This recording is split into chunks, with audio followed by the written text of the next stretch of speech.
Pakistan's most watching legal awareness YouTube channel.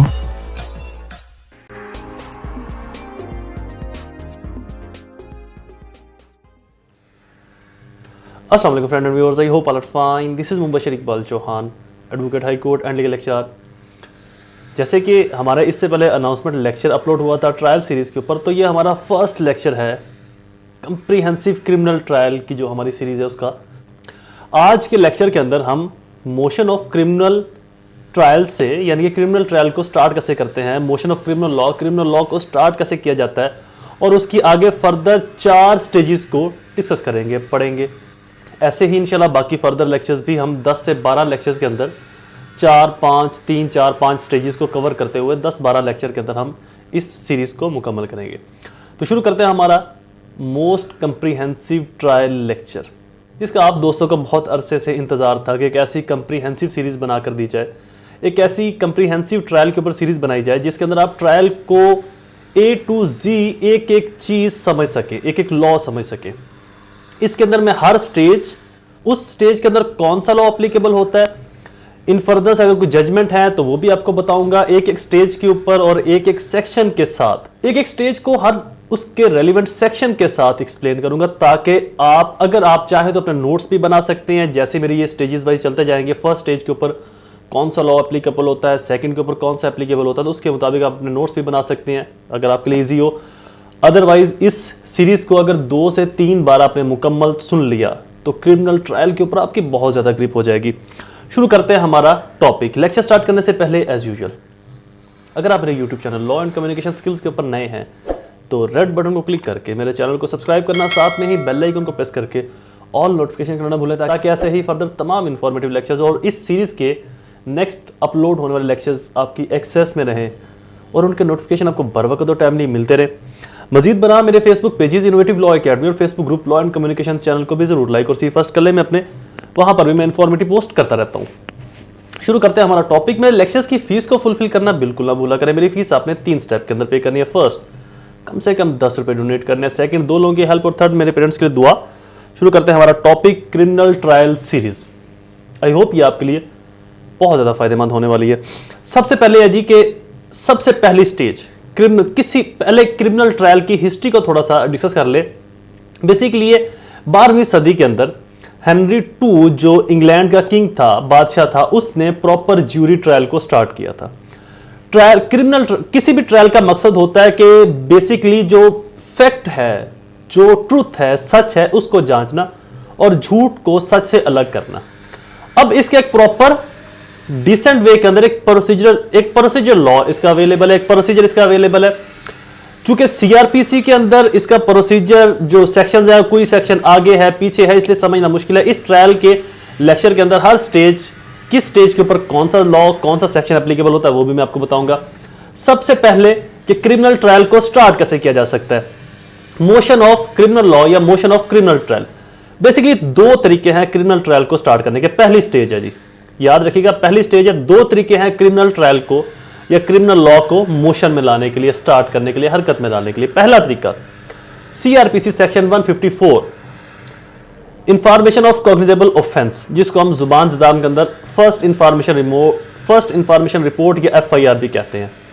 Second, CrPC section 200 complain के जरिए। ये 2 ऐसे तरीके हैं जिसके जरिए आप क्रिमिनल लॉ को मोशन में ला सकते हो, हरकत में ला सकते हो। क्रिमिनल ट्रायल का जो इनिशियल प्रोसेस है उसको स्टार्ट कर सकते हो, उससे आगाज कर सकते हो। तो फर्स्ट स्टेज के अंदर कौन से 2 सेक्शन है, 154 FIR के जरिए आप क्रिमिनल ट्रायल को स्टार्ट करवा सकते हैं, या सेक्शन 200 सीआरपीसी के तहत कंप्लेन के जरिए आप ट्रायल को स्टार्ट करवा सकते हैं। उसके बाद अगली स्टेज, सेकंड स्टेज के अंदर FIR या इन्वेस्टिगेशन। अब एक जुर्म हुआ एक जगह पर, क्रिमिनल फोर्स आ गई, क्रिमिनल लॉ वहां पर हरकत में आ गया, चूंकि जुर्म हो गया।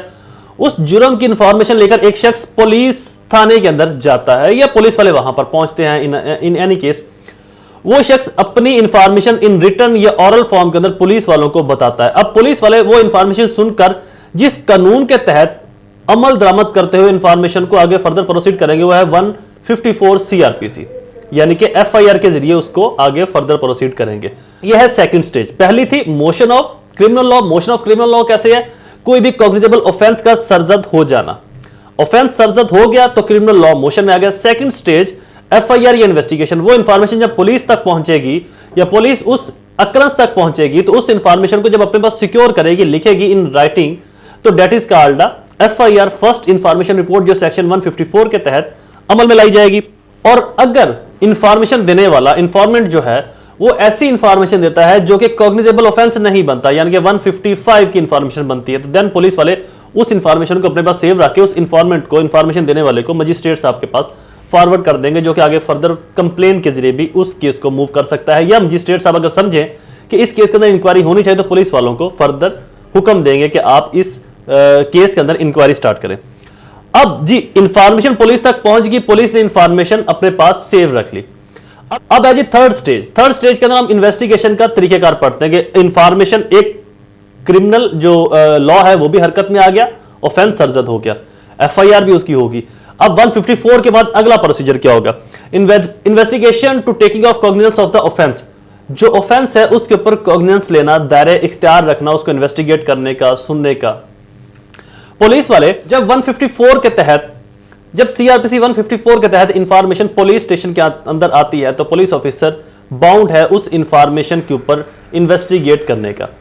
अच्छा एक चीज यहां पर वजाहत के साथ एक चीज यहां पर क्लियर करता चलो कि पुलिस के अंदर कुछ लोग, पुलिस के अंदर एक बात ये भी आम है कि जी अपने हर इंफॉर्मेशन, आने वाले इंफॉर्मेशन पर एफआईआर नहीं करनी, पहले इसकी इन्वेस्टिगेशन करनी है, जबकि लॉ में इसका कोई जिक्र नहीं।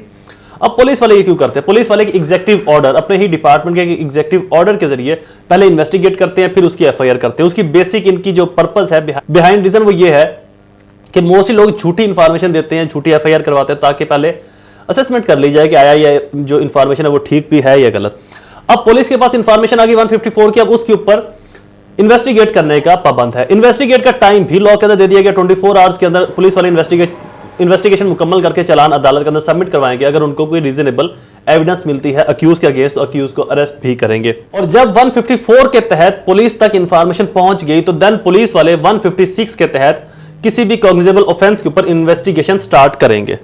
154 के तहत एफआईआर हुई और 156 के तहत कॉग्निजेबल ऑफेंस की इन्वेस्टिगेशन स्टार्ट करेंगे पुलिस वाले। 24 आवर्स के अंदर इन्वेस्टिगेशन कंप्लीट करके मजिस्ट्रेट साहब को जमा करवाने के पाबंद है। कंसर्न मजिस्ट्रेट साहब जो कि कॉग्निजेंस लेने का इख्तियार रखते हैं, दायरे इख्तियार या दायरे समात या इख्तियार समात रखते हैं उस केस को सुनने के लिए।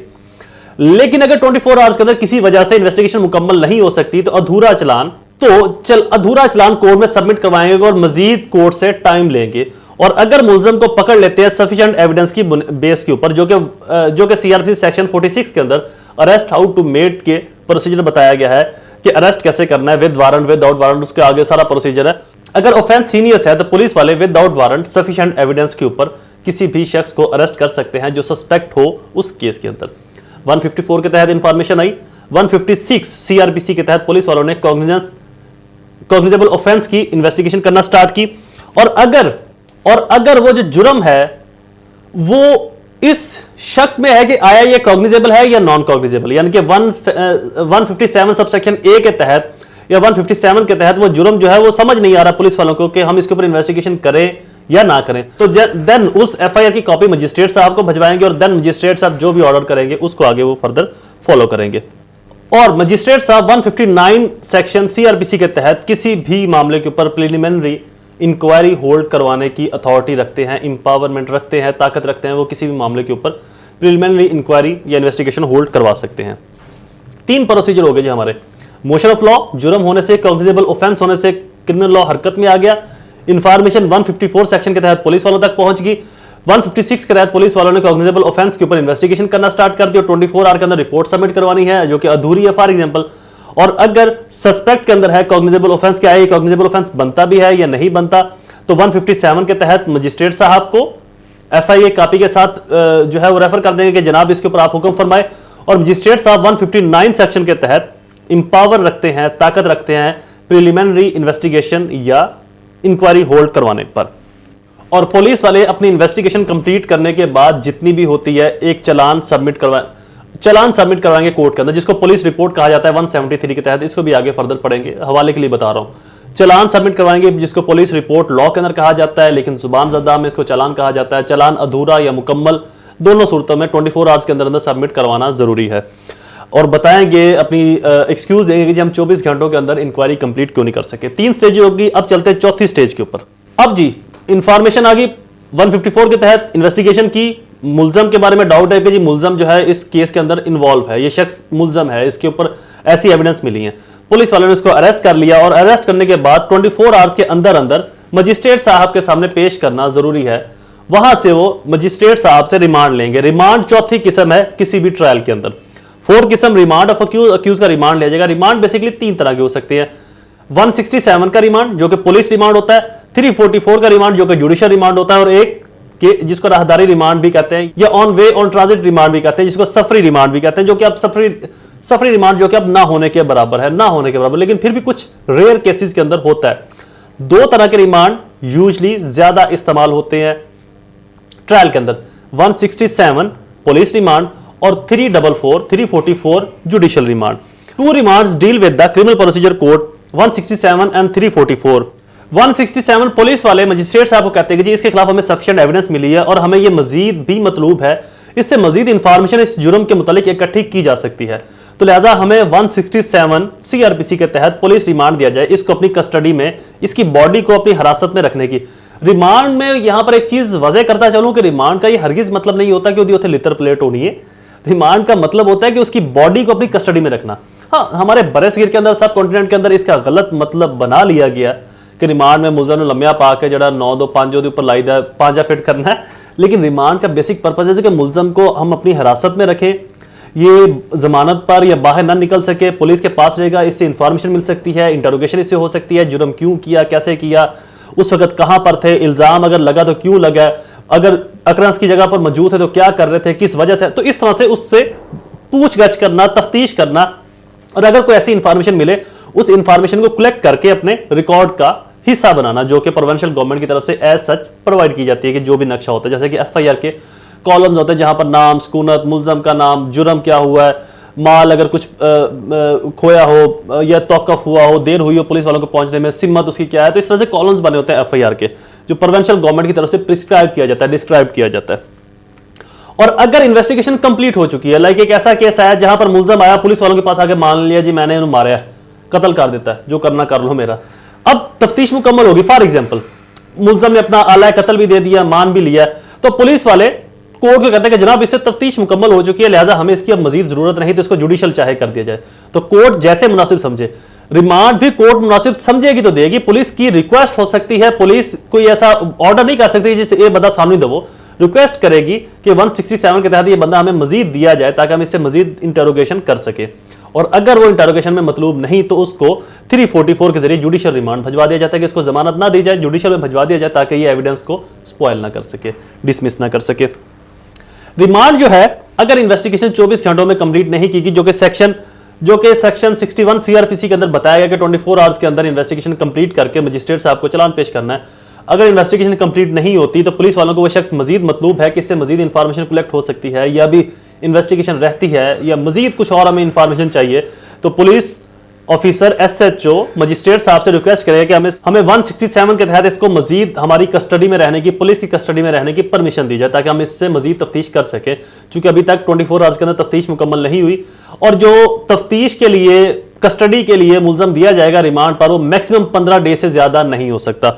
इससे ज्यादा बार दिया जा सकता है, लेकिन एक टाइम के लिए 15 दिन मैक्सिमम, इससे कम भी हो सकता है, 2, 4, 5, 7 दिन, 10 दिन, लेकिन मैक्सिमम 15 दिन का पीरियड होगा। उसके बाद दोबारा से फिर मजिस्ट्रेट साहब के सामने पेश करना होगा। मजीद अगर रिमांड चाहिए होगा तो देन इसी तरीके से आगे फर्दर रिक्वेस्ट करना होगी। और अगर मजिस्ट्रेट साहब को लगे कि केस के अंदर मजीद कुछ ऐसा नहीं है तो 344 के तहत इन्वेस्टिगेशन को अर्जन कर सकते हैं, पोस्टपोन कर सकते हैं और मुलजम को जुडिशियल रिमांड पे हवाला, जुडिशियल जेल मुंतकिल किया जा सकता है। अच्छा जी, एक कंपैरिजन बता दो। 167 के अंदर यह बताया जाता है कि जी अगर इन्वेस्टिगेशन 24 आवर्स के अंदर कंप्लीट नहीं होती, मुलजम को अपने पास रखने के लिए कोर्ट से रिक्वेस्ट की जा सकती है कि हमें इसे मजीद कुछ दिन हमारी कस्टडी में दिया जाए। लेकिन 61 सेक्शन सीआरपीसी इन्फोर्स करता है कि 24 आवर्स के अंदर अंदर इन्वेस्टिगेशन कंप्लीट की जानी चाहिए। लेकिन 167 जो है ये 61 की एक्सेप्शन है, इस्तिस्ना है इसका। ये आज हमारे 4 स्टेजेस इसके अंदर कंप्लीट हो गए।